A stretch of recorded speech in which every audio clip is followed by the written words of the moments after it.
প্রিয় শিক্ষার্থী বন্ধুরা, আশা করি তোমরা ভালো আছো। অলরেডি আমি তোমাদেরকে মানে বিসেটটা সলভ করার সময় আমরা স্বাভাবিকভাবে দুনিয়াটা আসলে যাই হচ্ছে ধারাবাহিক একটা প্রক্রিয়ায়। মনে করো একতলা থেকে দুইতলা, তিনতলা থেকে চারতলা, এইভাবে। কিন্তু আমরা যাচ্ছি হচ্ছে উল্টো দিকে, বিসেট থেকে অ্যাসেটে। কেন যাচ্ছি? কারণ বিসেটের প্রশ্নটা একটু বেশি হার্ড ছিল এবং অ্যাসেটটাও অনেক বেশি কঠিন। তো পাশাপাশি আমরা মনে করছি বিসেটটা তোমাদের জন্য আগে উপস্থাপন করার সেজন্য বিসেটটাকে আগে উপস্থাপন করেছি, পাশাপাশি এখন অ্যাসেটটাকে উপস্থাপন করতেছি। তাহলে অ্যাসেট আর বিসেটের মধ্যে প্রায় প্রশ্ন কাছাকাছি সেম ধরনের, তবে কিছু কিছু জিনিস আমরা তো অলরেডি একবার আলোচনা করেছি, তোমরা ভিডিওটা দেখলেই বুঝতে পারবা। আর পাশাপাশি এই অ্যাসেটের মধ্যেও একই ধরনের প্রশ্ন, জাস্ট কিছু মানে উদ্দীপকটাকে আমরা ঘুরিয়ে পেঁচিয়ে মানে নতুনভাবে উপস্থাপন করেছি। শুরু থেকে আমি বললাম মানে বিসের যে প্রশ্নটা সলভ করতে যাচ্ছি, এই প্রশ্নটা দেখার সাথে সাথে তোমরা মোটামুটি আমার জন্য অনেক দোয়া করেছো, আমি দেখতেছি। কিন্তু আসলে প্রশ্নটা হচ্ছে যে তোমাদের জন্য আমি মনে করি এটা একটা সুইটেবল একটা প্রশ্ন হয়েছিল এবং এই প্রশ্নটা করাটা তোমাদের জন্য দরকার। কারণ তোমাদের জন্য স্বাভাবিক অ্যাজ ইউজ টু যে প্রশ্নটা হয় সেটা করলে অসুবিধাটা কোথায়? কারণ এই প্রশ্নটা করলে তুমি দেখবে সবাই একদম 75 পেয়ে যাচ্ছে, অথবা সবাই 70 পেয়ে গেছো। দেখা যাবে যে আসলে তোমাদের কেমিস্ট্রির প্রতি যে মানে কনফিডেন্স লেভেল এত বেশি বেড়ে যাবে, আলটিমেট মানে ফাইনাল পরীক্ষাগুলোতে তোমরা রেজাল্ট খারাপ করবো। সেজন্য আমরা এই বিষয়টাকে একটু আমরা আলোচনা করি, দেখি প্রথমত এখানের মধ্যে কি প্রশ্নটা দেওয়া হচ্ছে। সেমভাবে অ্যাসেটের মধ্যে যেভাবে, বিশেষ করে বিসেটের মধ্যে যেভাবে প্রশ্ন করেছি, এই অ্যাসেটের মধ্যেও আমরা সেমভাবে একই ধরনের প্রশ্ন করেছি। কতগুলো বুঝতে পারছো এখন? তাহলে এখন দেখি আমরা আলোচনা করার চেষ্টা করি। এই সেমভাবে আগের প্রশ্নের মধ্যেও যেভাবে ছিল, তুমি দেখো পুরাপুরি প্রশ্নটা প্রায় আমরা জানি একই রকম দেখতে গেলে, কিন্তু এখানের মধ্যে একটা জিনিস খেয়াল করে দেখো তোমরা। আমরা যখন একটু করে প্রশ্ন করি, প্রশ্নের মধ্যে কিছু জিনিস আমরা একটু ঘুরানো পেঁচানো সমাধান করার চেষ্টা করি। সেটা হচ্ছে দেখো এখানের মধ্যে অ্যাসেটের মধ্যে একটা করে প্রশ্ন করছে যে প্রথমত সেমভাবে আমি তোমাদেরকে এটা অলরেডি বলেছিলাম, রাসায়নিক সমীকরণ কি। এখানের মধ্যে একটা জিনিস বলছিলাম হচ্ছে রাসায়নিক সমীকরণ কি, সেটা তো এর আগে বলেছিলাম। লিমিটিং বিক্রিয়ক কি, সেটাও বলেছিলাম। এবং আগের মতো এই যে 3D6টা দিল আমাদের, এর আগের প্রশ্নের মধ্যে কিন্তু 3D6 দিয়েছিলাম, এখন কিন্তু 3D10, অর্থাৎ ইলেকট্রোবিন্যাস করার পরে সর্বশেষ শক্তি স্তরে 10টা যে কোণ থাকবে আমরা জানি। তো ওই সেমভাবে আগের মতো 1:2:8 এটা ইলেকট্রোবিন্যাস করার পরে তুমি যখন এখানে D10 পাবে, তখন এখানের মধ্যে 30 নম্বর মূল্যটা পাও। এটাকে আমরা জিঙ্ক দিয়ে হিসাব করি। তো আগের প্রশ্ন যেভাবে করছো, জিঙ্কটা সেমভাবে আমরা এভাবে সমাধান করব এবং এভাবে 5 গ্রাম থেকে কীভাবে আমরা উদ্দীপকটা সলভ করতে পারবো। জাস্ট আগের মধ্যে তুমি আয়রন দিয়েছিলা, এই আয়রনের মধ্যে এখন এখানে দিচ্ছে হচ্ছে যে জিঙ্ক। তাহলে জিঙ্ক বিক্রিয়া করানোর পরে কি বিক্রিয়াটা হয়, যেমন আমি তোমাদেরকে দেখাই। সেটা হচ্ছে দেখো জিঙ্কটা হচ্ছে বিক্রিয়া করার পরে, জিঙ্ক যখন তুমি HCl এর সাথে বিক্রিয়া করাও, তাহলে HCl এর সাথে বিক্রিয়া করার পরে আমরা জিঙ্ক ক্লোরাইড দিতে পারি, জিঙ্ক ক্লোরাইড প্লাস এবং হাইড্রোজেন দিতে পারি। তাহলে এই বিক্রিয়াটাই তোমরা এখন করতে পারতেছো সেমভাবে আগের মতোই। তাহলে লিমিটিং বিক্রিয়া তো অলরেডি বলেছিলাম ক্লাসের মধ্যে, তোমাদের এই প্রশ্নগুলো আমি অলরেডি বলার চেষ্টা করেছি। ওকে, এরপর তুমি আরেকটা প্রশ্ন দেখো। ওলিয়ামের আগের প্রশ্নের মধ্যে কিন্তু আমি দিয়েছিলাম হচ্ছে সালফারের মানে পার্সেন্টেজ, অক্সিজেনের পার্সেন্টেজ, কিন্তু এখানে দিয়েছি দেখো হাইড্রোজেনের পার্সেন্টেজ এবং অক্সিজেনের পার্সেন্টেজ। তার মানে ওলিয়ামের মধ্যে আরেকটা জিনিস আছে, সেটা কি জানো, মনে আছে তোমাদের? সেটা হচ্ছে ওলিয়ামের মধ্যে আরেকটা প্রশ্ন আসে, সেটা হচ্ছে H2SO7। তো এখানের মধ্যে হাইড্রোজেন তুমি পাইলা, অক্সিজেন পাইলা, সালফারটা তো আসেনি। তাহলে এখন 100 থেকে তুমি কি করবা, এই দুইটার পার্সেন্টেজ যোগ করে তুমি এখান থেকে বিয়োগ করে দিবা। আগের মতোই সেম কথাটা আগে যেভাবে বলেছি সেভাবে, মানে এখান থেকে আগের মধ্যে আমরা সালফার দিয়েছিলাম, অক্সিজেন দিয়েছিলাম, এখন হাইড্রোজেন দিয়েছি, অক্সিজেন দিয়েছি, তাহলে তুমি সালফারটা বের করবা। বের করার পরে কাজটা করবা। তারপরে এরপরে আমাদের প্রথম প্রশ্ন যেমন এখানে বলছে দেখো ধাতুমল কি। ধাতুমল হচ্ছে স্বাভাবিকভাবে আমরা বলছিলাম ধাতুমলটা হচ্ছে কোন একটা মানে বিগালকের সাথে যখন তুমি কি করবা, আমাদের বিগালকের সাথে যখন খনিজমল যোগ করবা, যোগ করার পর বিগালক এবং খনিজমল যোগ করার পর যেটা হয় সেটাকে আমরা ধাতুমল বলছি, যেটা তোমাদের ক্লাসের মধ্যে বলছিলাম। আর ওলিয়ামের সালফারের জারণ সংখ্যা সেটা তো অলরেডি একটু আগে প্রশ্নের মধ্যে বের করে দিয়েছি। আর এখানের মধ্যে আণবিক সংকেত সেমভাবে আগের মতোই বের করছি। এখানে হাইড্রোজেন পার্সেন্টেজ, অক্সিজেনের পার্সেন্টেজ আর অবশিষ্ট 100 থেকে বিয়োগ করার পর সালফারের পার্সেন্টেজটা পেয়ে যাবে। এখান থেকে তুমি এখান থেকে স্থূল সংকেতটা পাবা, আর এখান থেকে স্থূল সংকেতের ভর সমান মানে বাষ্প ঘনত্বের দ্বিগুণ বলছি। তাহলে এখন স্থূল সংকেতটা বের করার পরে তাহলে এটা বাষ্প ঘনত্ব পাবা, এই বাষ্প ঘনত্বকে তুমি দ্বিগুণ করে দিলে আণবিক ভরটা পাবা। আণবিক ভর দিয়ে তোমরা এখন কি করতে পারো, কাজটা করতে পারো। এরপর উদ্দীপকে বর্ণিত পদ্ধতি সেমভাবে সেম প্রশ্ন করছে, শিল্প উৎপাদন পদ্ধতি করতে বলছে সেমভাবে H2SO7 এটার শিল্প উৎপাদন তা আলোচনা করবা, যেটা আমরা বিসেটের মধ্যে অলরেডি আলোচনা করার চেষ্টা করেছি। সেমভাবে এখানের মধ্যে একটা প্রশ্ন দিচ্ছে দেখো, প্রশ্নটা হচ্ছে এরকম ছিল, তুতে তাপ দেওয়ার ফলে উৎপন্ন তামার যৌগ। তুত মানে আমরা জানি স্বাভাবিকভাবে উদ্দীপকটা দেখো কপার সালফেট, এরপরে পাচনো পানি, কপার সালফেট এবং পাচনো পানি। এই পাচনো পানি হচ্ছে আমরা যখন এখানে তাপ দিব, তাপ দেওয়ার ফলে তোমরা জানো পানিটা বের হয়ে যায়, তাহলে উৎপন্ন যৌগ থাকে কি, কপার সালফেট। ওকে, কপার সালফেট এবং পাচনো পানি থাকে। কতগুলো আশা করি বুঝতে পারতেছো তোমরা। তো কপার সালফেট এবং পাচনো পানি যেগুলো আছে সেই যৌগের মধ্যে থেকে আমরা পেয়ে গেলাম, এবং কাঁসার উপাদান তোমাদেরকে একটু আগে আমি কিন্তু ওখানের মধ্যে পিতলের উপাদান পড়াইছি। এখন ব্রোঞ্জ বা কাঁসার উপাদান হচ্ছে তোমরা জানো কপার এবং টিন এখানের মধ্যে থাকে। তাহলে আমরা দুইটা উপাদান এখানে পেয়ে গেলাম।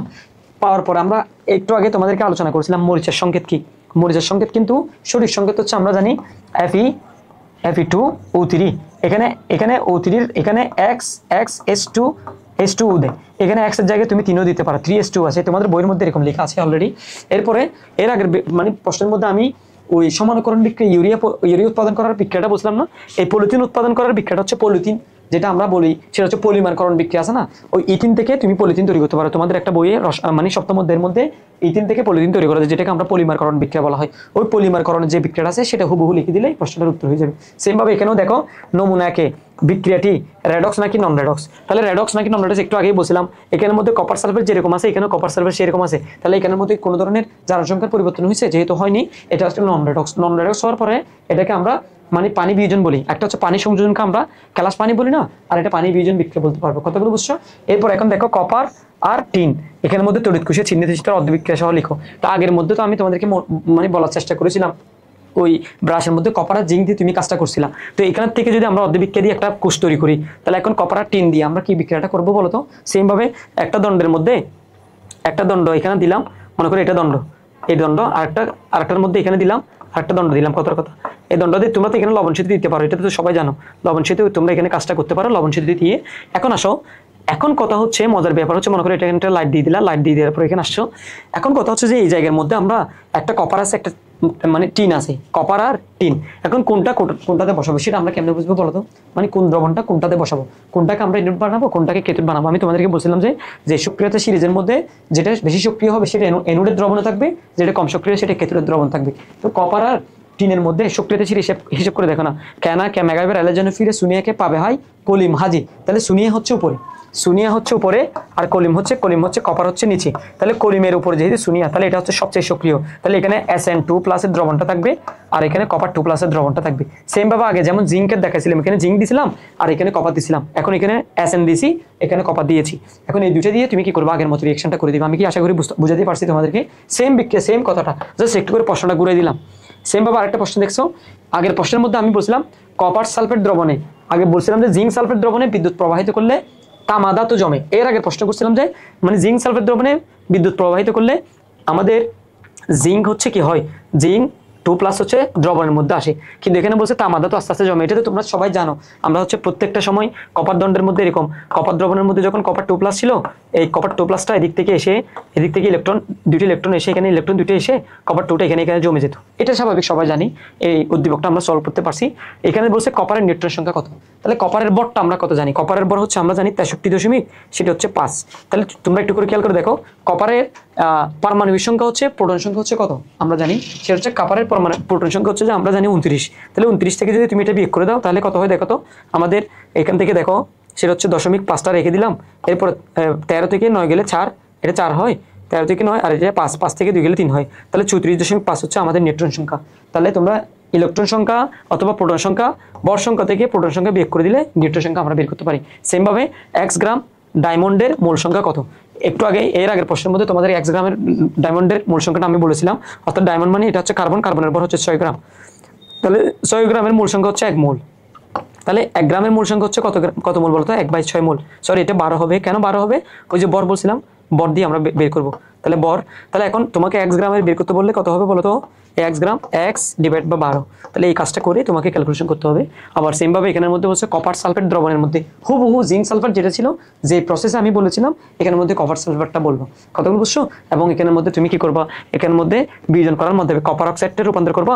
এই কপার অক্সাইডকে ওই তোমাদেরকে বলছিলাম যে মুক্ত ধাতুতে রূপান্তর করার জন্য কোন পদ্ধতিতে, তোমাকে তো 4টা প্রসেসে বলছিলাম, কেনা কে, এরপরে মেগাইবার এলো যেন, এখান থেকে একটা, এরপর ফিরে সুনিয়াকে পাবে হাই পর্যন্ত একটা, কলিম হাজি আজি পিটাবামাই আরেকটা, মানে 4টা গ্রুপ। এখানের মধ্যে হাজি আজি পিটাবামাই, এই নিচের গুলো হাজি আজি পিটামে এক গ্রুপ আছে, এর উপরের গ্রুপ, এই উপরের গ্রুপের মধ্যে তোমাকে 4টে অংশের মধ্যে আমি আবার বলি লিনা কেনা কে। তাহলে তুমি দেখো লিনা কে না কে, এরপরে মেগাইবার এলো যেন ফিরে সুনিয়াকে পাবে হাই কলিম, এটা এরপর হাজি আজি আজি পিটাবে। এখানে কলিমটা এখানেই দাও তোমরা, এই কলিমটা এখানে দাও। কলিমটা হচ্ছে আমরা এখানে দিতে পারি। তাহলে এগুলাকে আমরা জানি স্ববিজারণ পদ্ধতিতে করা হয়, আর এগুলাকে আমরা একটাকে স্ববিজারণ পদ্ধতিতে করা হয়, একটাকে বলি কার্বন বিজারণ পদ্ধতিতে, আরটা তড়িৎ বিশ্লেষণ পদ্ধতিতে। এটাকে একটা তড়িৎ বিশ্লেষণ, আরটা হচ্ছে আমরা বলি একটা স্ববিজারণ, একটা হচ্ছে আরেকটা হচ্ছে তোমাদের একটা তড়িৎ মানে তড়িৎ বিশ্লেষণ পদ্ধতিতে করা হয়, আরটা হচ্ছে আমরা বলি এই জিনিসটাকে লিনা ক্যানা মেগাবার এলের জন্য ফিরে সুনিয়াকে পাবে হাই কলিম হাজি আজি এই পিটাবে আমায়, এখানে পিটাবে আমায় এই জিনিসটাকে আলাদা করে গ্রুপ করে দিচ্ছি। তাহলে এখন একটা হচ্ছে আমরা জানি এই লিনা ক্যানাকে মেগাবার এলো পর্যন্ত, এই এলো পর্যন্ত যেটা আছে সেটা এক প্রসেসে। আমি আবার বলার চেষ্টা করি, লিনা থেকে এলো পর্যন্ত যেগুলো আছে সেগুলোকে আমরা জানি তড়িৎ বিশ্লেষণ পদ্ধতিতে করি। আবার জিঙ্ক থেকে এই এতটুকু পর্যন্ত যেটা আছে সেগুলো সবগুলোকে আমরা জানি কার্বন বিজারণ পদ্ধতিতে কার্বন যোগ করে দিয়ে। তুমি দেখো এখানে কপার আছে, তাহলে কপার অক্সাইডকে আমরা কার্বন দিয়ে যোগ করে দিয়ে, কপার অক্সাইডকে কার্বন দিয়ে যোগ করে দিলে কপারটা আলাদা হয়ে যাবে আর কার্বন মনোক্সাইড বা কার্বন ডাইঅক্সাইড হয়ে যাবে। এটা তো সবাই জানো। আর সর্বশেষ এটা বিশুদ্ধ অবস্থায় পাওয়া যায়, আর এটা হচ্ছে স্ববিজারণ পদ্ধতিতে করা হয়। এইভাবে আমরা মূলত এখানে ধাতু নিষ্কাশন পদ্ধতিতে করতে পারবো। আর এক মোল ইলেকট্রনের বর তোমাদেরকে আগেই বলছিলাম, একটু আগে একটা মানে প্রশ্নের মধ্যে আমি অলরেডি বলেছিলাম, সেটা হচ্ছে দেখো এখানে দেখো আমি একটু করে মোছার চেষ্টা করি, এটা তোমরা একটু এখন খেয়াল করলে বুঝতে পারবা।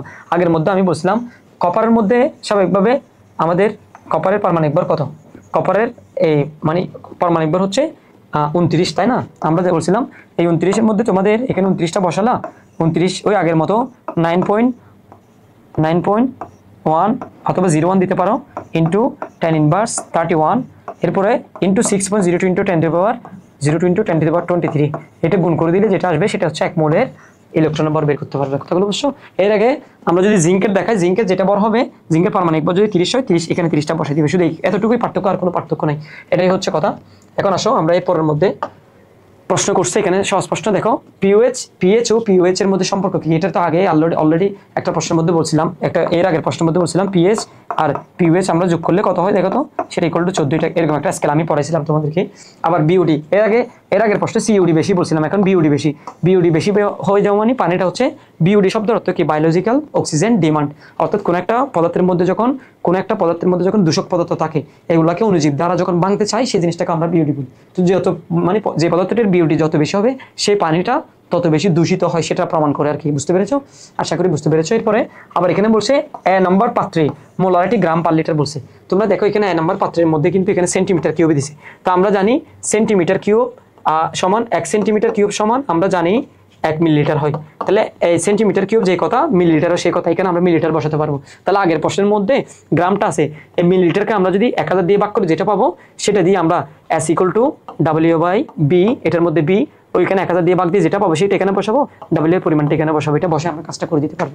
এটাই বলছিলাম। আবার সেম ভাবে আগের প্রশ্নের মধ্যেও বিশেষ করে বিচারের মধ্যে আমি তোমাদেরকে বলছিলাম দেখো দুটি পাত্রের মিশ্রণের প্রকৃতি নির্ণয় করো। সেম ভাবে আমরা দুইভাবেই করতে পারি বলছিলাম। একটা ভাবে হচ্ছে এখানে গ্রাম আছে, গ্রামটা যেভাবে আছে সেভাবে রেখে দিব, আর এখানের মধ্যে আমরা W = SBM/1000 এটা দিয়ে আমরা W এর পরিমাণটা বের করবো। তাহলে S এর পরিমাণটা হচ্ছে এটা আমি পাইলাম, বির পরিমাণটা এটা আমি এটাও পাইলাম, কার্বনিক অ্যাসিডের পরিমাণ এটাও পাইলাম। কস্টিক সোডা মানে হচ্ছে আমরা এটা জানি সবাই সোডিয়াম হাইড্রোক্সাইড, আর কার্বনিক অ্যাসিড মানে হচ্ছে H2CO3, এটা সবাই জানি, এটা তোমাদেরকে আমি অনেকবার লিখেছি। এই দুইটা জিনিসের বটটা আমরা এখানে এম এর মানটা বসে দিব, বসে দেওয়ার পর এখানে W এর পরিমাণ পাবো। তাহলে এখন আমরা বের করতে পারি, আগে বিক্রিয়াটা একটু তোমাদেরকে লিখে দেখাই।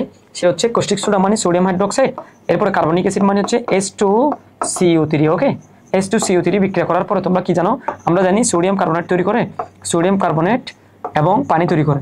তাহলে লবণও পানি তৈরি করছি, একটু করে খেয়াল করে দেখো। এখন এখানের মধ্যে আমরা দেখো সোডিয়াম যেহেতু দুইটা আছে, আমরা এখানে 2 বসে দিলাম, তাহলে এখন সোডিয়াম হাইড্রোক্সাইড 2 মোল লাগছে।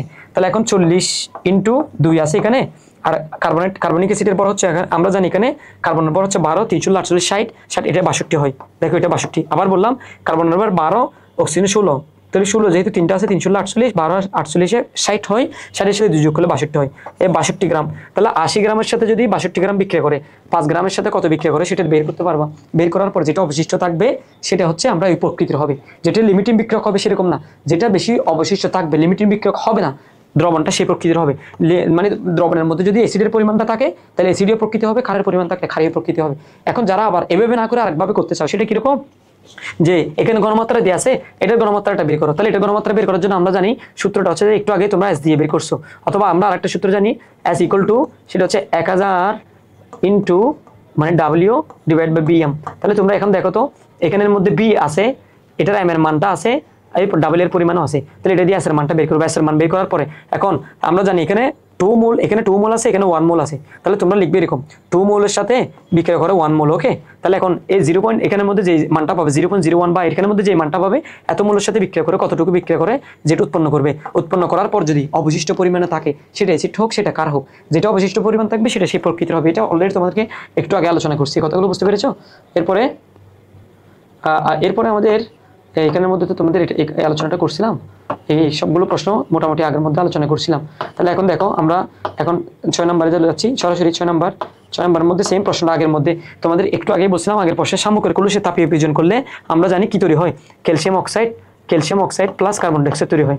এখন ওরা প্রশ্ন করতেছে দেখো এরপরে শামুকের কলুষে তাপীয় বিয়োজন করা যায়, তা এরপর অন্যদিকে পর্যাপ্ত অক্সিজেনের অনুপস্থিতিতে মিথেন বিষাক্ত গ্যাস তৈরি করে। এখানের মধ্যে প্রথম কথা হচ্ছে যে এই প্রথমে বর্ণিত বিক্রিয়াটির লাসিথিলের নীতির প্রভাব আলোচনা করতে বলছে। সেমভাবে আগের মতো যে কথাটা আলোচনা করছিলাম সেই কথাটাই তোমাদেরকে আমি বলছিলাম যে এখানের মধ্যে লাসিথিলের নীতির আলোচনা করা যাবে। এখানের মধ্যে শামুকের খোলসের মধ্যে তাপীয় বিয়োজন, প্রশ্নটা আসলে এখানের মধ্যে একটু তোমাদের কারেকশন করতে হবে। সেটা হচ্ছে প্রশ্নটা এরকমই, সেটা হচ্ছে শামুকের খোলসের মধ্যে তাপীয় বিয়োজন করার পরে যেটা ক্যালসিয়াম অক্সাইড আর কার্বন ডাইঅক্সাইড তৈরি হয়, এই ক্যালসিয়াম অক্সাইডটাকে আমরা আবার পানির সাথে বিক্রিয়া করানোর পরে ক্যালসিয়াম অক্সাইডকে যখন আমি পানির সাথে বিক্রিয়া করাবো তাহলে কি তৈরি হয় বলো তো? ক্যালসিয়াম হাইড্রোক্সাইড তৈরি করে কিনা দেখো তো। এই ক্যালসিয়াম হাইড্রোক্সাইড যেটা তৈরি করে প্রথমত ক্যালসিয়াম অক্সাইডের তাপীয় বিয়োজন পরে, মানে ক্যালসিয়াম কার্বনেট যেটা ছিল এখানে যখন তাপীয় বিয়োজন করছিলে তুমি এখানের মধ্যে এটা তাপ হারে বিক্রি হয়েছিল, আবার যখন এখানে পানি যোগ করছো এটা তাপ উৎপাদে বিক্রি হয়ে গেছে। তাহলে এই তাপ উৎপাদে বিক্রিয়ার ক্ষেত্রে লাসিথিলের নীতির প্রভাব বলতে হবে। কতগুলো বুঝতে পারছো? এটাই মূলত এখানের মধ্যে একটু কারেকশন হবে, সেই জন্য এখানের মধ্যে আমরা বলি এটা ক্যালসিয়াম হাইড্রোক্সাইড। এটার প্রথম আগের প্রশ্ন যে ছিল এই ক্যালসিয়াম কার্বন থেকে এখানে আসি, তাহলে ক্যালসিয়াম কার্বন থেকে এখানে আসলে আমরা জানি তাপ হ্রাস পায় বা তাপ শোষণ করে, কিন্তু এই বিক্রিয়ার মধ্যে আমরা দেখতেছি এই ক্যালসিয়াম অক্সাইডের সাথে আবার পানি যোগ করার পরে এই বিক্রিয়াটা আবার তাপ বৃদ্ধি পায়, এটাকে বলে তাপ উৎপাদী বিক্রিয়া। তাহলে এবং এই বিক্রিয়াটাও আমরা উপমুখী বিক্রিয়া হিসেবে কাউন্ট করতে হবে, এবং উপমুখী বিক্রিয়া দেখানোর পরে তোমরা লাসিথিলের নীতিটা আলোচনা করবা। আবার সেম ভাবে এখানে আরেকটা প্রশ্ন করে দিচ্ছে, দেখো পর্যাপ্ত অক্সিজেনের অনুপস্থিতিতে বলছে, ওখানে বলছিল যে পর্যাপ্ত পরিমাণ অক্সিজেনের উপস্থিতিতে, এইখানে বলতেছে অনুপস্থিতিতে। তাহলে অনুপস্থিতি যখন বলবে তুমি দেখো তো এখন এখানের মধ্যে আমাদের মিথেনের মধ্যে কথা বলছি, মিথেন মনে করো CH4 দিছে, CH4 যখন অক্সিজেন বিক্রিয়া করবে আমরা জানি পর্যাপ্ত পরিমাণ অক্সিজেন হলে সেখানে আমরা জানি কার্বন ডাইঅক্সাইড হবে, আর পর্যাপ্ত পরিমাণ অক্সিজেন অনুপস্থিত থাকলে সেখানে কার্বন মনোক্সাইড হবে। তাহলে তোমরা এখানে কার্বন মনোক্সাইড হিসাব করে সমান্তরালকরণ করে এনথালপিটা বের করবে, যেটা তোমাদেরকে আগে আমি অলরেডি বলেছিলাম, যেমন আগের বিক্রিয়ার মধ্যে এখানে দেখাইছি। কতগুলো বুঝতে পেরেছো? এরপর আসো এখন এই পানিটার মধ্যে আগের পানিটাতে ছিল অস্থায়ী ক্ষর পানি, এখন এখানে দিছে স্থায়ী ক্ষর পানি। তাহলে আগেই বলছিলাম প্রথমত কষ্ট হচ্ছে জারণ সংখ্যা কি? জারণ সংখ্যা হচ্ছে কোনো মূল ইলেকট্রন ত্যাগ করা বা গ্রহণ করা, ত্যাগ বা গ্রহণের ফলে যে জারণ সংখ্যা বা চার্জ সংখ্যাটা সৃষ্টি হবে সেটাকে আমরা জারণ সংখ্যা বলি। আর আগের প্রশ্নের মধ্যে আমরা কার্বন ডাইঅক্সাইড দিয়ে ব্যাখ্যা করেছি, এখানে সিলিকন ডাইঅক্সাইড দিয়ে ব্যাখ্যা করেছি। এখন দেখো সিলিকন ডাইঅক্সাইড অম্লধর্মী নাকি ক্ষারধর্মী সেটা কেমনে বুঝবো? সেটা হচ্ছে সিলিকন ডাইঅক্সাইড মনে করো তুমি কি করছো, এই সিলিকন ডাইঅক্সাইডের সাথে সোডিয়াম হাইড্রোক্সাইড বিক্রিয়া করাইছো, বিক্রিয়া করার পর তোমাদের কি তৈরি করছে? সোডিয়াম সিলিকেট তৈরি করছে, সোডিয়াম সিলিকেট তৈরি করছে। এই সোডিয়াম সিলিকেট যেহেতু তৈরি করে সেজন্য আমরা এটাকে বলতে পারি এই যৌগটাকে মানে লবণ ও পানি তৈরি করছে। দেখো লবণ ও পানি তৈরি করছে। তাহলে একটু করে খেয়াল করো, এই সোডিয়াম সিলিকেট যেটা তৈরি করে, এই সোডিয়াম সিলিকেটের মধ্যে সিলিকন ডাইঅক্সাইড যেহেতু কারের সাথে বিক্রিয়া করছে আমরা এটাকে অম্লধর্মী বলতে পারি। অথবা তোমরা যদি এটাকে অ্যাসিডের সাথে বিক্রিয়া করো তাহলে মানে অ্যাসিডের সাথে যদি বিক্রিয়া করে তোমরা দেখাতে পারো তাহলে এটা অ্যাসিডধর্মী। তবে সিলিকন ডাইঅক্সাইডটা সবসময় অম্লধর্মী হয়, যেটা হচ্ছে ছাদের মধ্যে আমরা ব্যবহার করি বালি পদার্থ, মানে কোনো পিচ্ছিল পদার্থ হয়ে গেলে এই পিচ্ছিলতা দূর করার জন্য আমরা কি করি? বালি ইউজ করি। কেন? পিচ্ছিলতার মধ্যে আমরা ক্ষারীয় পদার্থ থাকে আর বালির মধ্যে বালি একটা অম্লীয়, তাহলে এই অম্লীয় পদার্থটাকে ওই ক্ষারের সাথে বিক্রিয়া করার পর মানে পিচ্ছিলতাটা দূর হয়ে যায়, সেজন্য আমরা বলতে পারি এই কথাটা। এবং এখানে একটা কথা বলছে এ পাত্রে মানে স্থায়ী করতা, এর আগে অস্থায়ী করতা দূর করার জন্য আমরা শুধু তাপ দিতাম, আর স্থায়ী করতা মানে স্থায়ী কর পানি যেখানের মধ্যে আমরা ক্যালসিয়াম ক্লোরাইড, ঠিক আছে, অথবা ম্যাগনেসিয়াম ক্লোরাইড অথবা ক্যালসিয়াম সালফাইড, ম্যাগনেসিয়াম সালফাইড ইত্যাদি ইত্যাদি থাকতে পারে। এগুলোর মধ্যে যখন তুমি শুধু সোডিয়াম কার্বনেটটা বিক্রিয়া করা দিবা, সোডিয়াম কার্বনেট বিক্রিয়া করা দিলে হয়ে যাবে। এখানের মধ্যে সোডিয়াম কার্বনেট বিক্রিয়া করানোর পরে আমরা জানি এই দেখো ক্যালসিয়াম কার্বনেট তৈরি করে। ক্যালসিয়াম কার্বনেট মানে এটা একটা চুনাপাথর না, চুনাপাথর অধক্ষেপ হিসেবে চলে আসবে এবং পানির মধ্যে যেটা ফেনা উৎপন্ন হবে, যেটা ওই আয়ন ছিল ক্যালসিয়াম ছিল, এই ক্যালসিয়ামটা তলানির মধ্যে নিচে পড়ে গেছে, তাহলে আমাদের পানিটা মানে খড় যেটা ছিল খড়টা দূর হয়ে যাবে। এটা একটা প্রক্রিয়া, এটাকে আমরা স্থায়ী করতা দূর করার জন্য একটা প্রসেস বলছিলাম। আবার সেমভাবে আগের মতো দেখো একটা ধাতুর উপর আরেকটা ধাতুর পলব দেওয়া যায়, তাহলে একটা ধাতুর উপর আরেকটা ধাতুর পলব দেওয়ার জন্য আমরা যে কাজটা করি দেখো এখানে অ্যালুমিনিয়াম আছে, এখানে জিঙ্ক আছে, দুইটার মধ্যে সক্রিয়তা আছে, অ্যালুমিনিয়াম হচ্ছে উপরে, জিঙ্ক হচ্ছে নিচে। তো আমরা বলছিলাম যে যেটা বেশি সক্রিয় তাহলে এটা বেশি সক্রিয়, এটা কম সক্রিয়। এই সক্রিয়টা মানে কম সক্রিয় দিয়ে আমরা কি করবো, প্রলেপ দিব। অর্থাৎ অ্যালুমিনিয়াম ধাতুর উপর আমরা জিঙ্কে কি দিতে পারবো, প্রলেপ দিতে পারবো। তো প্রলেপ দেওয়ার জন্য আমরা যখন এনোড কেতুড নির্ণয় করবো, দেখো এনোড আর কেতুড, তাহলে কেতুডের মধ্যে আমরা সবসময় যেটা বেশি সক্রিয় দণ্ড আছে সেটা স্থাপন করব, আর এখানের মধ্যে আমরা যেটা কম সক্রিয় আছে সেটার দণ্ড স্থাপন করবো। তাহলে এখানের মধ্যে আমরা এখানে কি স্থাপন করবো বলতো, এখানের মধ্যে বেশি সক্রিয় কোনটা, অ্যালুমিনিয়াম। তাহলে অ্যালুমিনিয়াম যেহেতু বেশি সক্রিয়, আমরা অ্যালুমিনিয়াম দণ্ডটা এখানে দিব, আর এখানে জিঙ্ক দণ্ডটা দিব। তাহলে সরি, এখানের মধ্যে আমরা আবার বলি, মানে আমাদের এখানের মধ্যে বেশি সক্রিয় কোনটা, অ্যালুমিনিয়াম, কম সক্রিয় কোনটা, জিঙ্ক। তাহলে যেটা আমরা জানি বেশি সক্রিয়তার উপরে কম সক্রিয় ধাতুর প্রলেপ দিব। তাহলে আমরা এখানের মধ্যে এই দণ্ডটার মধ্যে আমরা ব্যবহার করব কি, এই দণ্ডটা, এখানে যে দণ্ডটা আমরা ইউজ করবো সেই দণ্ডটা আমরা ব্যবহার করবো বেশি সক্রিয়। বেশি সক্রিয় মানে আমাদের এখানে অ্যালুমিনিয়াম, দেখো এখানে অ্যালুমিনিয়ামটা ব্যবহার করবো, আবার বললাম বেশি সক্রিয়, আর কম সক্রিয়টা এখানে ব্যবহার করবো, কম সক্রিয়টা আমরা ব্যবহার করবো এখানে জিঙ্ক। তাহলে জিঙ্কটা কি করবে এখানে, অথবা আমরা এখানে দ্রবণ যেটা ব্যবহার করবো সেখানে কম সক্রিয় এই যে জিঙ্ক সালফেট দ্রবণটা ব্যবহার করবো। জিঙ্ক সালফেট দ্রবণ ব্যবহার করবো, জিঙ্কটা আস্তে আস্তে এখানে ইলেকট্রন এদিকে আসার পরে, ইলেকট্রন যখন এদিকে আসবে এই জিঙ্কটা এখানে আস্তে আস্তে জমা হবে। আবার বললাম, ক্লিয়ার করে দিই, সেটা হচ্ছে দুইটা ধাতুর মধ্যে যেটা বেশি সক্রিয় আর একটা কম সক্রিয়। বেশি সক্রিয় যেটা থাকে সেই ধাতুর উপর কম সক্রিয়টার আমরা কি করব, প্রলেপ দিব। কারণ বেশি সক্রিয়তা যে কোনো কারোর সাথে বিক্রিয়া করে মরিচা ধরতে পারে, অথবা এটার উজ্জ্বলতা নষ্ট করে ফেলতে পারে। সেজন্য আমরা যে কাজটি করব সেটা হচ্ছে আমরা বেশি সক্রিয়র উপর কম সক্রিয় ধাতুর প্রলেপ দিব, যাতে সহজে বিক্রিয়া করতে না পারে। কথা ক্লিয়ার? এখন এই জায়গার মধ্যে যখন বেশি সক্রিয় এবং কম সক্রিয় ধাতুর প্রলেপ দিতে চাইবো আমরা, তখন আমরা বেশি সক্রিয়টাকে আমরা কেতুডে রাখবো, আর কম সক্রিয়টাকে এনোডে রাখবো, অথবা এখানের মধ্যে অন্য কোনো দণ্ড আমরা দিব। দেওয়ার পরে আমরা একটা ধাতু থেকে আরেকটা ধাতু কি হবে, যেমন তুমি দেখবা এখান থেকে এটা ক্ষয় হতে থাকবে। আমরা জানি এনোডটা ক্ষয় হয়, কেতুডটা জমা হয়, এটা তো সবাই জানে, এটা আগের ক্লাসের মধ্যে আলোচনা করছি। তাহলে এই কথাটা তোমরা আলোচনা করতে পারো চাইলে। এবার আমাদের দেখো প্রশ্ন, এরপরে এখানের মধ্যে আমাদের প্রশ্নগুলোর মধ্যে বলছে, দেখো কুইক লাইম জিনিসটা কি, সেটা হচ্ছে ক্যালসিয়াম অক্সাইড। তাহলে সেটা তো সবাই জানো, ক্যালসিয়াম অক্সাইডের শতকরা এটা হচ্ছে 40 ভর, এটা হচ্ছে আমরা জানি 16। তাহলে এই 16-র মধ্যে যদি আমাদের শতকরা সুনীতি বের করতে বলে, তাহলে ক্যালসিয়ামের শতকরা সুনীতি হচ্ছে আমরা জানি 56 হবে, ক্যালসিয়াম হচ্ছে কত হয় 40, এখানে ইন্টু 100 দিয়ে গুণ করে দিলে এটা ক্যালসিয়ামের শতকরা সুনীতি, আর 100 থেকে আর এই পার্সেন্টেজটা বের করে দিলে অক্সিজেনের শতকরা সুনীতি হয়। কতগুলো বুঝতে পেরেছো?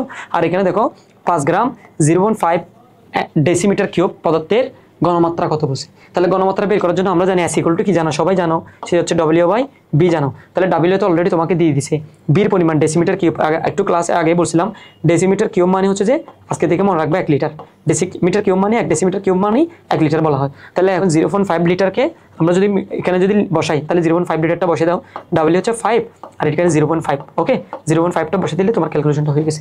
এরপর আরেকটা প্রশ্ন বলছে লাসেথিলের নীতি কেন শিল্পে গুরুত্বপূর্ণ, এটা তো সবাই জানে, এটা তো অলরেডি আলোচনা করেছিলাম। এরপরে ক্রায়োলাইটে পরমাণুর সংখ্যা কত, ক্রায়োলাইটের মধ্যে পরমাণুর সংখ্যাটা অলরেডি এটা ক্লাসের মধ্যে তোমাদেরকে আলোচনা করেছিলাম। কতগুলো বুঝতে পেরেছো? এখন আরেকটা প্রশ্ন আসে, দেখো মানে জারণ সংখ্যা 4 বিশিষ্ট +4 বিশিষ্ট সালফার যুক্ত অ্যাসিড। তাহলে আমাদের সালফার যুক্ত অ্যাসিড তো অনেকগুলো আছে, এর মধ্যে এটা সেটা হচ্ছে, যেমন এখানে ক্রায়োলাইটটা আমি তোমাদেরকে একটু আগে দেখাইছিলাম Na3Al(F6). তাহলে এখন দেখো এই Na3 এর মধ্যে N হচ্ছে 3টা, L হচ্ছে একটা 4টা, F হচ্ছে 6টা, 4 6 10টা। তাহলে ক্রায়োলাইটের পরমাণুর সংখ্যা 6টা। তোমরা চাইলে এটা 6 × 6.02 × 10⁻23 এটা দিয়ে বের করতে পারো, অথবা শুধু 6 মানে 6টা এটা দেখা দিলেও তোমাদেরকে নাম্বার দিয়ে দিবে, সমস্যা নেই। এরপর জারণ সংখ্যা 4 বিশিষ্ট সালফার যুক্ত অ্যাসিড বলছে। তাহলে সালফার যুক্ত অ্যাসিড কি কি আছে আমরা একটু লিখি, দেখো H2SO4। তাহলে H2SO4 আমরা সবাই জানি, কিন্তু এখানের মধ্যে আমরা জানি 4 × 8, 8 থেকে 2 গেলে 6 হয়, এটা জারণ সংখ্যা হচ্ছে 6। তাহলে আমাকে বলছে কিন্তু জারণ সংখ্যা +4। তাহলে এখন আমরা বলতে পারবো H2SO3 কেমন। তাহলে H2SO3 হলে এখন দেখো এখানে 3 × 6, এখানে 2, 6 থেকে 2 গেলে এখানে +4 হয়। তাহলে আমরা এই জারণ সংখ্যা হচ্ছে H2SO3 জারণ সংখ্যা হচ্ছে আমরা কি বলবো, সেটাকে 4 বিশিষ্ট জারণ সংখ্যা। তাহলে এই অ্যাসিডটাকে প্রশমন করতে ক্ষার প্রয়োজন কত, দেখো আমরা জানি সবাই, দেখো এখানের মধ্যে H2SO4টা SO3টা লিখলাম প্লাস সোডিয়াম হাইড্রোক্সাইড লিখলাম। এটাকে যখন তুমি প্রশমন বিক্রিয়া লিখবা এভাবে হয় কিনা দেখো তো, সোডিয়াম সালফেট হয় নাকি, সোডিয়াম সালফেট এখানে 2 হবে প্লাস পানি হবে। তাহলে পানি যদি হয়, এবার দেখো এই সোডিয়াম হাইড্রোক্সাইড 2টা ছিল, সেজন্য এখানে 2 বসালাম। তাহলে কত মোল প্রয়োজন হয়েছে, 2 মোল। আরও সহজ ভাষায় হচ্ছে এখানে হাইড্রোজেন কয়টা আছে, 2টা আছে। এই হাইড্রোজেনকে পানি করার জন্য, একটা হাইড্রোজেনকে পানি করার জন্য কয়টা ওয়েস লাগে, একটা ওয়েস লাগে। তাহলে 2টা হাইড্রোজেনকে পানি করার জন্য 2টা ওয়েস লাগবে না, সেজন্য এটা 2টা ওয়েস লাগবে, অর্থাৎ 2 মোল প্রয়োজন হবে। এটা একটু বুঝতে পারছো? আবার L/10 পানির হাইড্রোজেন পরমাণুর সংখ্যা, খুব ইম্পর্টেন্ট একটা প্রশ্ন, সেটা একটু আমি দেখাই তোমাদের। L/10 মানে হচ্ছে যে একটু আগে আমি তোমাদেরকে বলছিলাম, মনে করো কোনো একটা যোগের মধ্যে 0.1 লিটার আছে, এটাকে চাইলে আমি এভাবে লিখতে পারি কিনা দেখো তো, 0.1 মানে কত, 1/10 না, 1/10 আমরা লিখতে পারি 0.1, তাহলে এটা লিটার এভাবে লিখতে পারি না? এটাকে আমরা চাইলে L/10 এভাবে লিখতে পারি। সেম ভাবে তোমাদেরকে একটু আগে আমি দেখাইছিলাম 0.5 m মনে করো, তাহলে 0.5 মানে কত 1 এটা 5/10 হয় না, 5/10, তাহলে এখানে m হয়, তাহলে mটাকে আমি চাইলে এভাবে করতে পারি কিনা দেখো তো 0.5 m, অথবা m এটাকে আমরা এভাবে লিখতে পারি। কতগুলো বুঝতে পারছো? এই জন্য তোমাদেরকে বলছি আমরা চাইলে এটাকে, তাহলে এটা মানে কত 0.1 লিটার বোঝাচ্ছি, তাহলে 0.1 লিটারকে আমরা L/10 লিখতে পারি। তাহলে 0.1 লিটারকে মানে হাইড্রোজেন পরমাণুর সংখ্যা কত, তাহলে তুমি এভাবে লিখতে পারি কিনা দেখো তো 22.4 লিটার, 22.4 লিটার মধ্যে হাইড্রোজেনের পরমাণুর সংখ্যা পানির মধ্যে, মানে পানির মধ্যে আমরা জানি হাইড্রোজেন কয়টা আছে, H2, হাইড্রোজেন 2টা, তাহলে 22.4 লিটারের মধ্যে এমন আছে, মানে পানি অনু আছে হচ্ছে 6.022 0.10 ওকে। কিন্তু এখন হাইড্রোজেন আমরা জানি 2টা আছে, যেহেতু পরমাণুর সংখ্যা বের করতে বলছি, তাহলে তুমি এখানের সাথে 2 গুণ করে দিবা। কথা বুঝতে পারছো নাকি বুঝো নাই? আমি আবার একটু করে বোঝাচ্ছি, সেটা হচ্ছে দেখো এখানের মধ্যে আমি আরেকটু করে ক্লিয়ার করে দিচ্ছি, তখন তোমার কাছে ক্লিয়ার হয়ে যেতে পারে। স্বাভাবিকভাবে আমরা যখন স্বাভাবিকভাবে এভাবে লিখি, পানির মধ্যে আমরা যখন লিখি H2, দেখো H2 যখন লিখি এখানে পানি হচ্ছে 6.022 ওকে। কিন্তু যখন হাইড্রোজেনের পরমাণুর সংখ্যা বলো, তোমাদেরকে যেটা আমি ক্লাসে বলছিলাম 2 গুণ করে দিবা ওকে। এখন 2 গুণ করে দেওয়ার পরে এই মানটা আসে 22.4 লিটারের মধ্যে এটা পাবো, কিন্তু আমাকে বলছে L/10 মানে হচ্ছে 0.1 লিটার, তাহলে এখন 0.1 লিটারের মধ্যে কত পাবে, সে 1 লিটারের মধ্যে কত পাবে সেটা এখন এখানের মধ্যে ক্যালকুলেশন করলে হবে না, এটাকে ভাগ দিয়ে 0.1টা গুণ করে দিবা। কতগুলো বুঝতে পারছো? এখন এটাই মূলত তোমাদের ফাংশন এবং এটাই মূলত প্রশ্নের উত্তর আর কি, এটা একটা কথা। এরপর আরেকটা বলছে ভলকানাইজিং কেন করা হয়, যেটা এর আগের ক্লাসে আমি তোমাদেরকে বলছিলাম বা এর আগের প্রশ্নের সেট সলভ করার সময় বলছিলাম যে ভলকানাইজিংটা হচ্ছে রাবার যেটাই আছে, রাবারটাকে স্থিতিস্থাপকতা বাড়ানোর জন্য আমরা মানে সালফার যোগ করি, এই সালফার যোগ করলে রাবারের স্থিতিস্থাপকতা বাড়ে, এই প্রসেসটাকে আমরা ভলকানাইজিং বলছি। সেজন্য ভলকানাইজিংটা মূলত স্থিতিস্থাপকতা বাড়ানোর জন্য করে। আমরা সরাসরি এমসিকিউতে চলে যাই। নর্মাল একটা প্রশ্ন, সে হচ্ছে দেখো 22.4 লিটারের মধ্যে কার্বন ডাইঅক্সাইড আছে কত, এখানে প্রশ্নটা একটু করে ঘুরে দিয়েছে দেখা SATP-তে, তাহলে আমরা জানি আমাদের কার্বন ডাইঅক্সাইড হচ্ছে ভর কত বলছে, তাহলে আমরা জানি SATP-তে কোনো কার্বন ডাইঅক্সাইড মানে কোনো পদার্থের ভর হচ্ছে 24.789 লিটার বলা হয়। তাহলে তোমরা এভাবে লিখতে পারো কিনা দেখো তো 24.789 লিটার, এটার মধ্যে থাকে হচ্ছে কত দেখো তো, ওই তোমার মানে কার্বন ডাইঅক্সাইডের ভর কত 44 গ্রাম থাকে, তাহলে 1 লিটারের মধ্যে থাকে দেখো তো 40কে তুমি 24 এরপর 789 দিলা, এরপর তোমাকে বের করতে বলছে কত 22.4 লিটার। তাহলে একটু করে জাস্ট প্রশ্নটা ঘুরে দিলাম, এর মধ্যে তুমি দেখো এখানের মধ্যে আমরা এভাবে লিখতে পারি, দেখো 40 ইন্টু 22.4 লিটার, এখানে হবে 24 এরপরে 789 লিটার। কতগুলো বুঝছো? এখানের মধ্যে ক্যালকুলেশন করে যেটা মান পাবে সেটাই তোমার উত্তর হবে। কতগুলো বুঝছো এখন? এরপর যদি কোনো উত্তর না থাকে কোনোটি নয় হবে।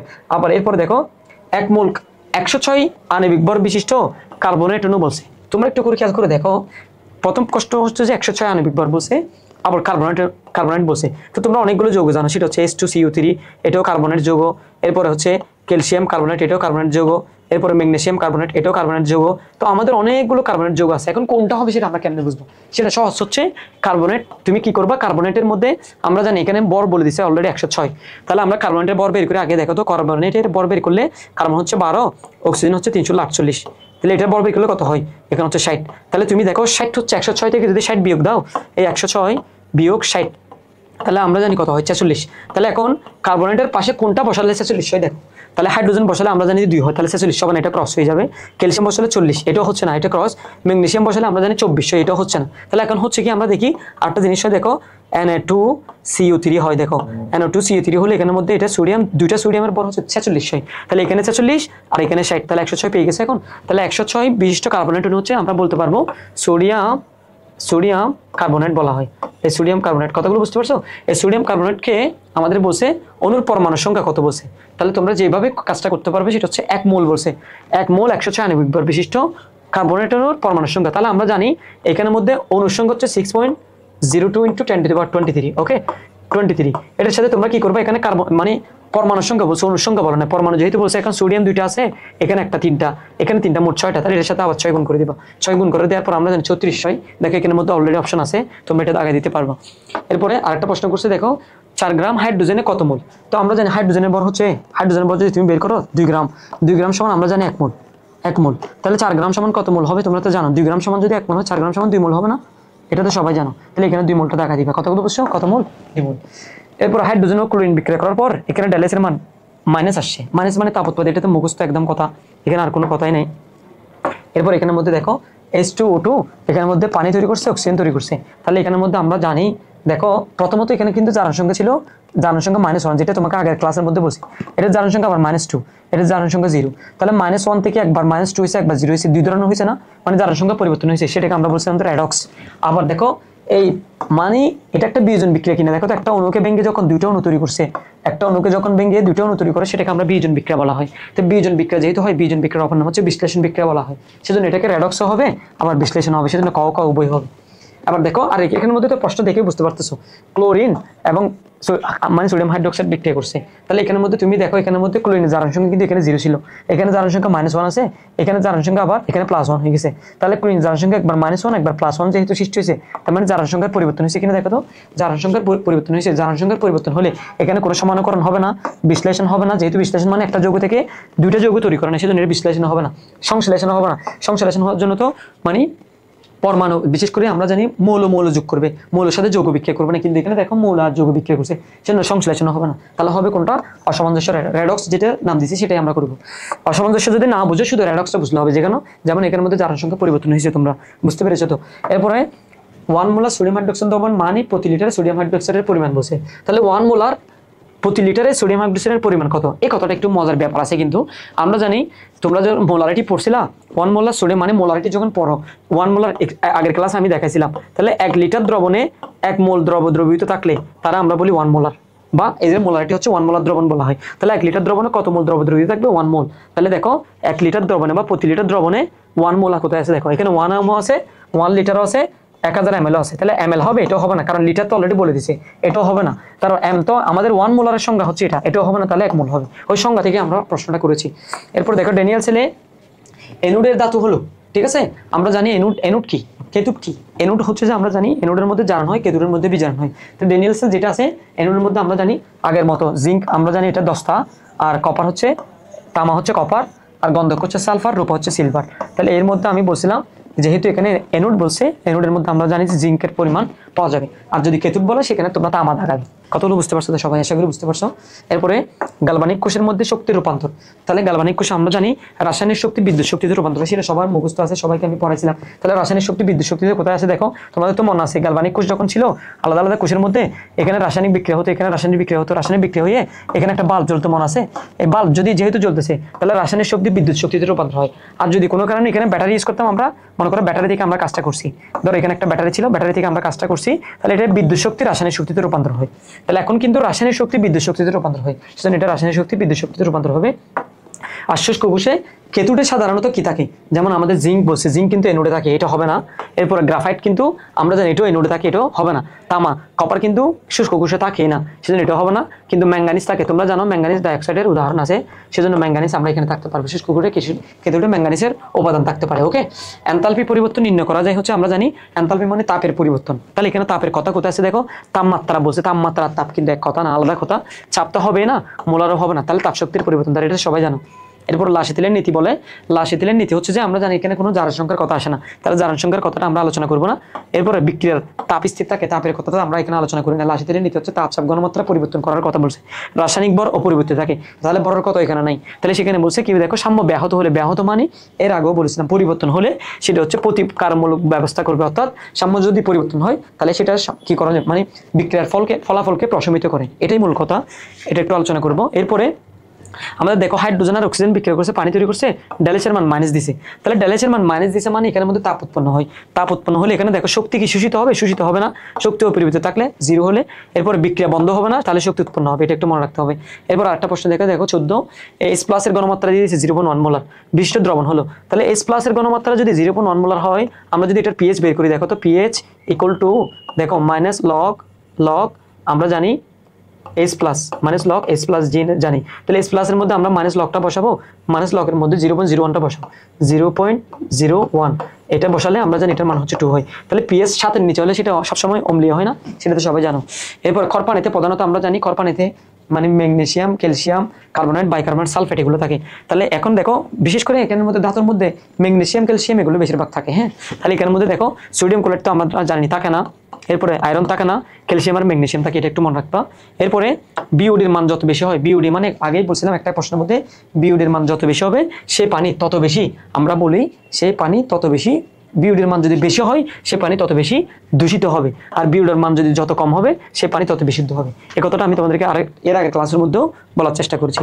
এরপরে সালফিউরিক অ্যাসিডকে এমনি সবাই নামকরণ বলছিলাম, এমনি শিল্পের রাজা বলা হয়, অথবা এটাকে শিল্পের রক্ত বলতে পারি আমরা, সর্বগ্রাসী অ্যাসিড আমরা বলবো না, কিন্তু শিল্পের রক্ত বলতে পারি।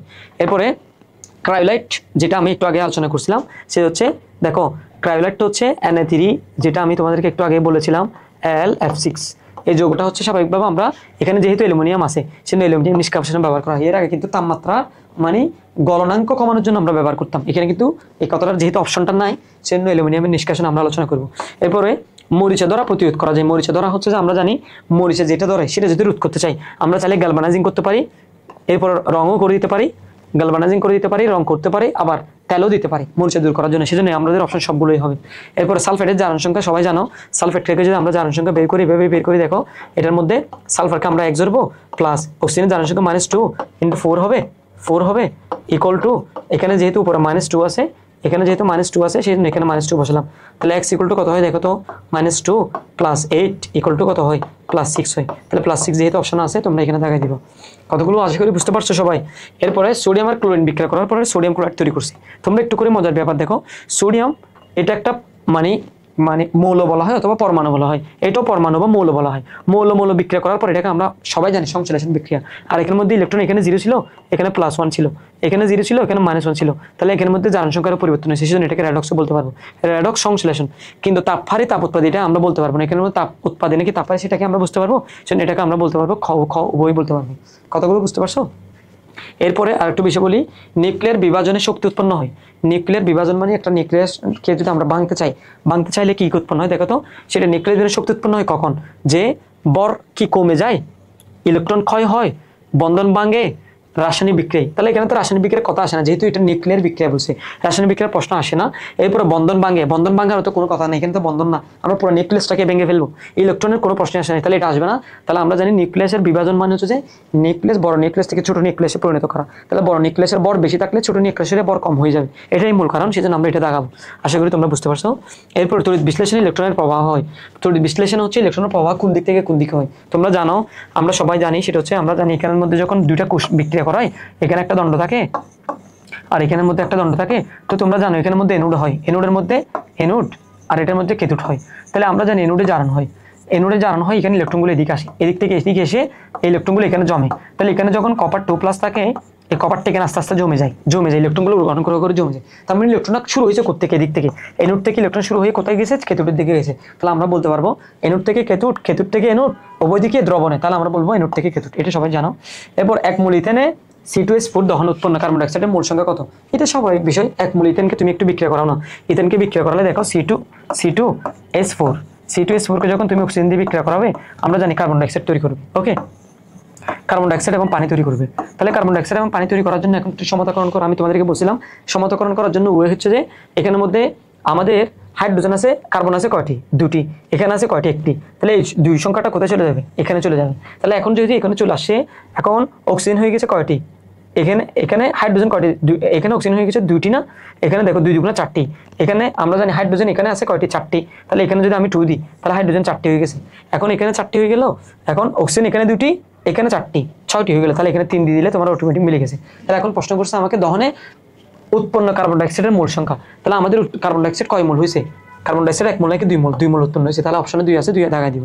এরপরে ম্যাগনেসিয়াম হাইড্রোক্সাইডের ঘনমাত্রা দিয়েছে 0.05, তাহলে ম্যাগনেসিয়াম হাইড্রোক্সাইডের ঘনমাত্রা যদি 0.05 হয় এর পিএইচ বের করতে বলেছে। তাহলে আমাদের যেহেতু ওএস দিছে, খেয়াল করবা এটা একটা মজার ব্যাপার আছে, ওএস যখন দিছে আমরা ম্যাগনেসিয়াম হাইড্রোক্সাইডকে বাংলা এভাবে লিখতে পারি কিনা দেখো তো, এভাবে লিখতে পারি কিনা দেখো, 2, এটাকে যখন ভেঙে লিখবো ম্যাগনেসিয়াম 2+ আবার OH মাইনাস এখানে 2 মোল OH, তাহলে আমাকে কিন্তু ঘনমাত্রা দিয়েছে 0, OH এর ঘনমাত্রা, তাহলে OH কত দিয়েছে 0.5, কিন্তু OH এখানে আছে কয়টা, 2টা, তাহলে সেটার সাথে 2 × 0.05টা গুণ করবা, এটা করলে 0.1 হয়, 0.1 হয় মোলার হয়, তাহলে আমাদের ঘনমাত্রা পাবো 0.1। তাহলে আমাদের এখানে তো অলরেডি বের করতে বলছে পিএইচ, কিন্তু আমার ওএইচ এর ঘনমাত্রা দিছে, সেজন্য আমি প্রথমত বের করবো এরকম।